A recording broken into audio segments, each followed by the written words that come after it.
this is one thing that I like to always speak about, that I like to break down to a lot of people, because sometimes you have to break people in order for them to understand. And I'm going to say it like this, is that anybody that you see in mainstream media, you better know that they're part of it too. So, you know, like, this crushes my heart, or it crushed my heart back in the day.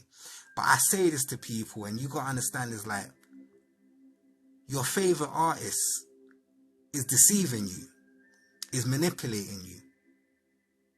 No matter how much you like them, they're manipulating you, they're deceiving you, they're poisoning you. Don't fall in love with something or someone so much that you will take the poison. Because a lot of people talk about, like, and you got to understand this as well, my people, is that I'm going to say Satan, even though it doesn't necessarily mean Satan's negative, because Satan, in my opinion, is just a rebel. They could call me Satan because I'm a rebel. Think what and this is where knowledge comes into play, is because people hear Satan and think, oh, the devil, Satan to me means a rebel. Rebel. I am a rebel to the system that is in play right now. So, do you get what I'm trying to say? But before I slip my mind, what I was saying about rappers is, don't let them poison you. Is because I always say this, but I have to say this, because when I scroll and I see people talking about this, or like Tupac, it hurts, innit? It really hurts to think you thought someone was your savior and they were just as poisonous as the rest.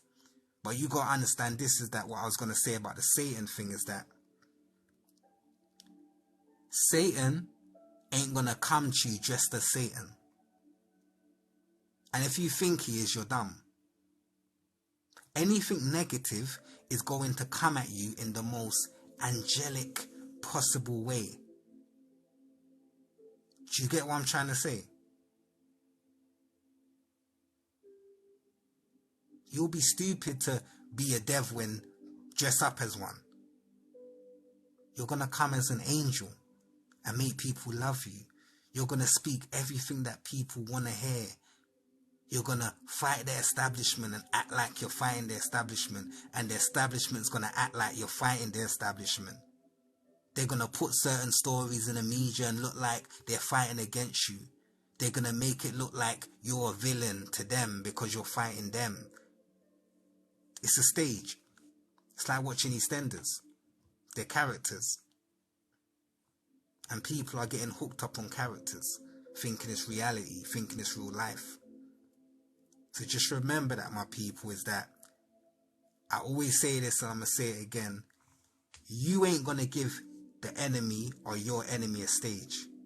You ain't going to give your enemy a microphone. You ain't going to give your enemy a place to speak about you. So why would they do that? So we can hear the enemy of theirs speak to us and help us. It's all a stage. It's all set up. And I could go even deeper, like people like Martin Luther King and Malcolm X, but I won't go that deep because that's going to hurt a lot of feelings. But that's my opinion. Remember, it's not necessarily facts, but the reason why I speak about these things is because I've looked into things. Why are you going to give somebody a stage, a microphone, a place to speak? Think about how all of these people die. It's like some movie. It's like a movie. It's like a reality movie. Like a movie in our reality, like The Truman Show. Because they die in such a way that it's movie-like. And it plays out for generations, like Martin Luther King, like how he died. Like it plays out for so long. Think about it. But these are my opinions. I'm not saying my opinions are 100% right. But I am saying this, is that we have to have a mind where we can be open enough to even think other than what we've been told.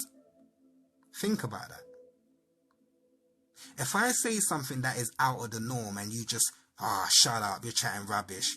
You're stupid because you have a soul.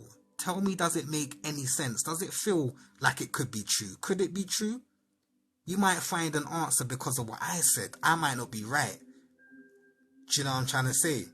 And that's something where, with me, yeah, this is why it's so messed up, yeah? And this is why I love Tupac, even though I just said what I said about him, because I believe that somewhere in his heart he wanted to do good, and he did do good, but he was still controlled by the powers that be. That's why he couldn't do fully good. Because he says things that, as a youngster... Why did my phone turn off? One sec. He said things here to me.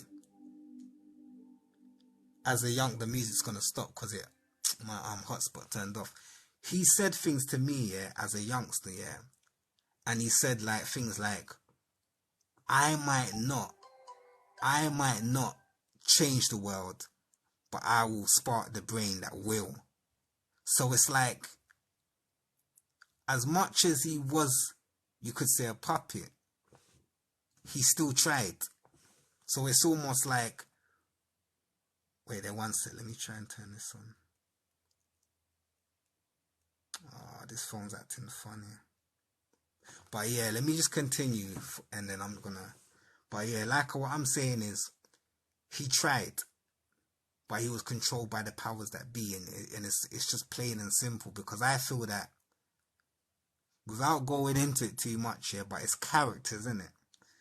You have to understand his characters, and his character towards the end of his career, if that character continued, black people could have, or people in general, could have really woken up and could have really been free just from his character. So what they had to do is kill that character. Not kill him, kill the character. So by killing the character, like again, it's a movie. You know, in your music, we're going to put the number 7 in your videos. We're going to create and call you Machiavelli. We're going to make it movie-like. He was always talking about death in his songs. He was always saying this, when I die, blah, blah, blah. Like, if I die tonight, you know, this tune, bury me a G, blah, blah, blah. So it was set out movie-like. Yeah? So then, boom, now. As we're getting to the end of the movie, because they've got to round it up in such a way that it leaves a void in your mind. It's got to leave a mark in your mind. And where they end is where you're going to stay. So where they kill him is where your mindset stays, if that makes any sense. Think about it. So when they killed Martin Luther King, supposedly, because I could go into that as well, but when they killed Martin Luther King, it's like black people stayed where they killed him. What I mean by that is that it's like if he went on, black people could have grew as well a bit more. But when he got killed, it's like we stayed there. Meaning that we didn't grow past there because that's where he died. And that's like what they was doing with my man. But cut a long story short anyway, he was talking about his death, talking about this, talking about that. And then they just killed off his character. And they done it in such a way that, remember, they control the media. They control all of these things. So they can do that easily. Do you know what I mean? He got burnt straight away, is what they say. And I know I'm going into this, but I'm just trying to show you how Satan ain't going to come at you. He's going to come at you as an angel. And we have to understand that our whole history is an illusion, is a lie, is a stage. And we must realize and start from now. Stop believing things. Stop believe. Just because you hear me say I'm spiritual 1,000,000 times, it doesn't mean I am. And just because I get angry, it doesn't mean I ain't. Do you know what I'm trying to say? We have to really make those decisions for ourselves.